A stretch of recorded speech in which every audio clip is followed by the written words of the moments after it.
저는 하느님이 계시다고 믿고 있으며 그러기 때문에 저의 삶이 하느님의 도구로 쓰여지는 삶, 즉 사제로서의 삶을 선택하고 살아가고 있습니다.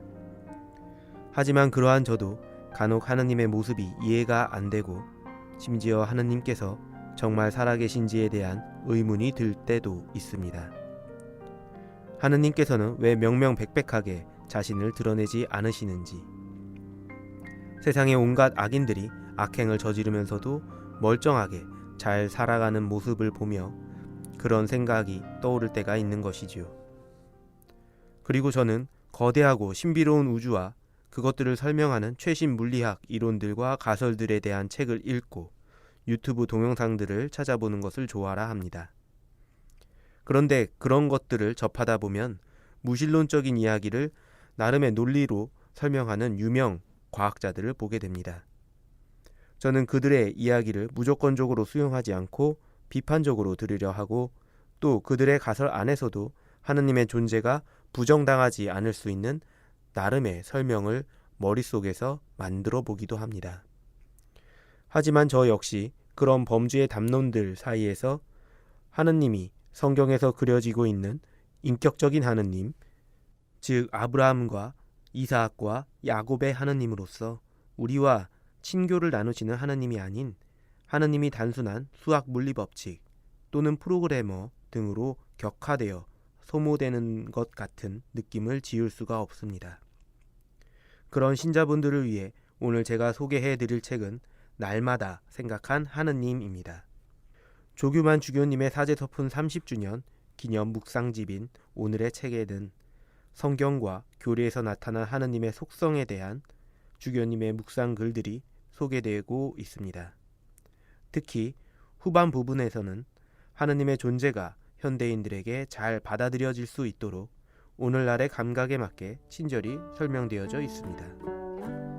오늘 신부의 책장에서는 날마다 생각한 하느님에 수록된 신은 왜 자신을 똑똑히 드러내지 않는가, 그리고 샤를 델레의 소용없는 하느님, 이렇게 두 개의 글을 부분 발췌하여 낭독해 드리려 합니다.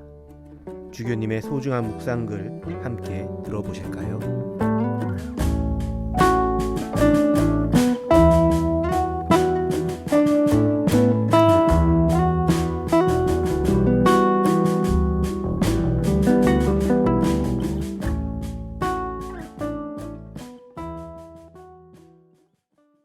많은 사람들이 기적을 통해 하느님이 자신을 증명해 줄 수 있다고 기대하는 것 같습니다. 그런 의미에서 성경의 기록에 따르면 많은 유다인들은 기적을 요구하였습니다. 그런 기적을 통해서 하느님을 믿을 수 있는 것처럼 말했습니다. 오늘날에도 하느님의 존재를 확인하기 위해서 기적을 요구하는 현대인들이 적지 않습니다. 과거 한때 기적을 신학의 귀염둥이라고 여겼습니다. 하느님의 존재를 드러내준다고 생각했고, 그 기적은 사람들로 하여금 하느님을 믿게 해줄 수 있다고 여겼기 때문입니다. 하지만 현대 신학은 기적을 신학의 문제아로 취급합니다.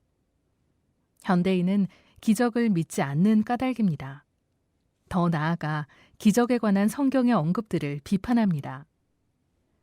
이에 C.J. 루이스는 기적이란 전 세계에 너무나 큰 글씨로 적혀 있어 일부 사람들이 보지 못하는 이야기를 작은 글씨로 다시 들려주는 일이라 풀이합니다. 예컨대 하느님께서는 포도나무를 창조하시고 그것이 뿌리로 물을 빨아올린 후 태양의 도움에 힘입어 과즙으로 바꾸십니다. 그런데 예수님께서 카나의 혼인잔치에서 물을 포도주로 바꾸시면서 그 사실을 알려주신다는 것입니다. 포도주가 본래 물을 빨아들여 포도라는 과즙의 과정을 통하여 만들어지는 것이라는 사실을 알려준다는 것입니다. 예수님의 빵의 기적도 다르지 않습니다. 해마다 하느님께서는 소량의 곡식으로 많은 곡식을 만드십니다. 얼마 되지 않은 작은 씨로 많은 곡식과 열매를 맺어 사람들이 먹고도 남게 하십니다. 몇 개의 빵을 가지고 많은 빵을 만들어 많은 사람들이 먹고도 남게 하신 예수님의 기적은 바로 가문의 스타일이라는 것입니다. 결국 하느님은 존재하신다, 하느님은 위대하시다라는 사실을 보여주는 기적은 날마다 이루어지고 있지만 우리가 보지 못한다는 것입니다. 예수님은 작은 글씨로 써서 우리로 하여금 그것을 알아보게 하시는 것입니다. 헬렌 켈러의 사흘만 볼 수 있다면 이라는 책을 읽은 적이 있습니다. 헬렌 켈러는 볼 수 있기 때문에 보지 못하는 우리의 모습을 잘 지적해 줍니다. 얼마 전 친한 친구를 만났는데 그 친구는 마침 숲속을 오랫동안 산책하고 돌아오는 참이었습니다. 나는 무엇을 보았냐고 물었습니다. 친구는 별거 없어 라고 대답했습니다. 어떻게 1시간 동안 숲속을 거닐면서도 눈에 띄는 것을 하나도 보지 못할 수가 있을까요? 우리는 눈으로만이 아니라 온 마음으로, 온 몸으로 보아야 합니다. 그렇게 해서 하느님께서 똑똑히 자신을 드러내는 것을 보는 사람이 있고 또 불행하게도 보지 못하는 사람이 있습니다.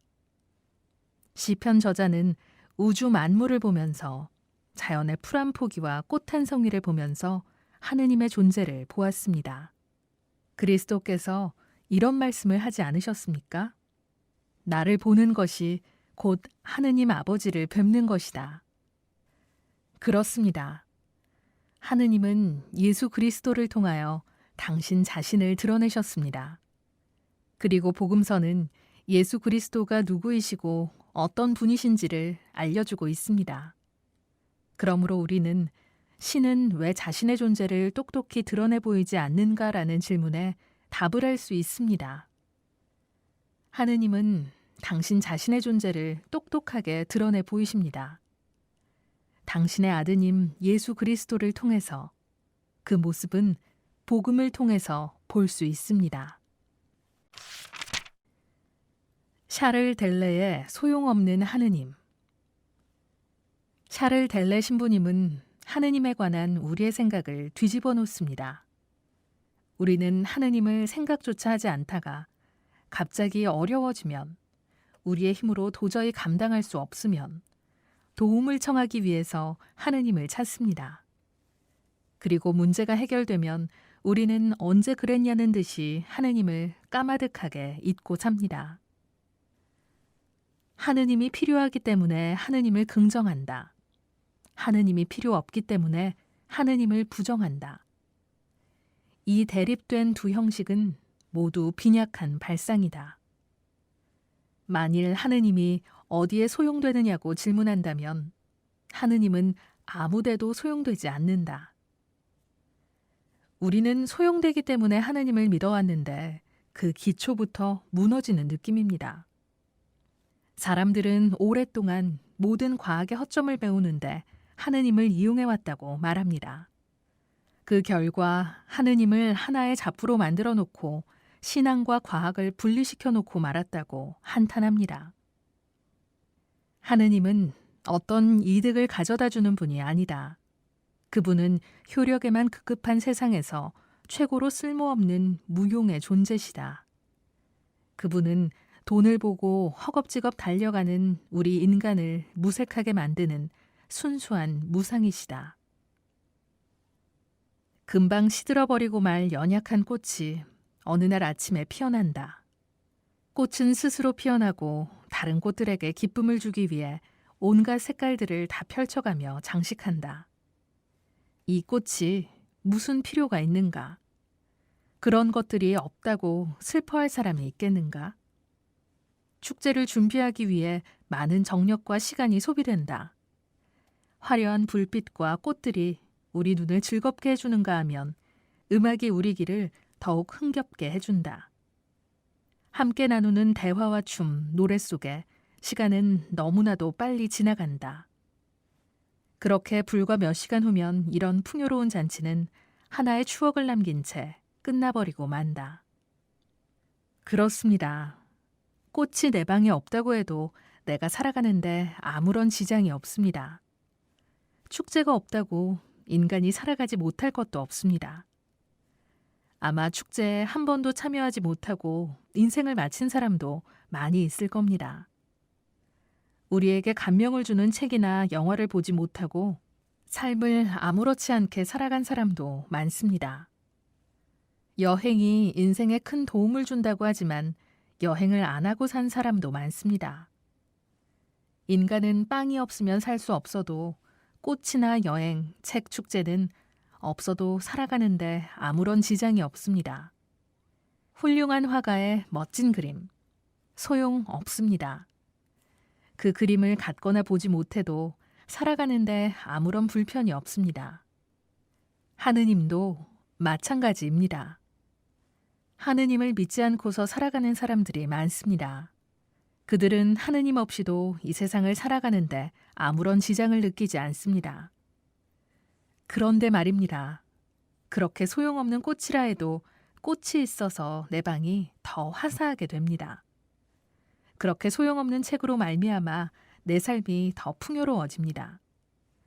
소용없는 축제로 우리의 삶이 더 활기를 띠게 됩니다. 소용없는 꽃이 통째로 선물이 됩니다. 소용없는 그 축제가 선물이 됩니다. 하느님도 그렇습니다. 하느님 없이도 이 세상을 살겠지만 소용없는 하느님 때문에 내 삶이 더 든든해집니다. 하느님과 하느님께 대한 내 믿음이 통째로 선물이 됩니다. 하느님이 약속하시는 부활과 영원한 생명, 소용없는 것입니다. 애당초 인간은 무에서 왔다가 무로 돌아가는 존재였습니다. 그렇기 때문에 부활과 영원한 생명은 하느님을 믿는 그리스도인들에게 통째로 주어진 선물이 된 것입니다. 소용없는 하느님. 그래서 그분은 우리에게 처음부터 끝까지 통째로 선물이 되십니다. 샤를 델레 신부님은 말합니다. 인간의 가장 고상한 활동은 언제나 이 소용없는 것에 속한다. 사실 그렇습니다. 사람들은 빵만으로 살지 않습니다. 사는 데는 빵이 필수적이지만 필수적인 빵보다 더 비싼 그림을 보거나 연극을 보거나 여행을 떠납니다. 소용없는 예술품을 위해 필수적인 집보다 더 비싼 값을 치릅니다. 그렇습니다. 우리가 살아가는 데 필요한 재물보다 소용없는 하느님을 위해 더 많은 시간과 더 많은 노력을 치러야 하는 것이 아닐까요?